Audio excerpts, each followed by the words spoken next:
வணக்கம். என்னுடைய அருமை நண்பர் அமரர் விஜயகாந்த் அவர்களுக்கு மத்திய அரசு பத்மபூஷன் விருது கொடுத்து கௌரவித்திருக்காங்க. அது நமக்கு எல்லாம் ரொம்பவும் மகிழ்ச்சி. அது மட்டும் இல்லாமல் இந்திய நாட்டின் பத்மா அவார்ட்ஸ் 24 புத்தகத்தில் அவருடைய வரலாற்றை பதிவிட்டிருக்காங்க. அது அவருடைய பேருக்கு இன்னும் பெருமை சேர்க்கிறது.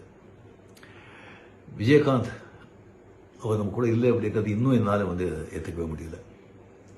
ஒரு டக்குன்னு தோன்றி பல சாதனைகளை செஞ்சு அப்படியே மறைஞ்சிட்டாங்க. இனிமேல் விஜயகாந்த் மாதிரி ஒருத்தரை பார்க்கவே முடியாது. அவங்கள நான் ரொம்ப மிஸ் பண்ணுறேன்.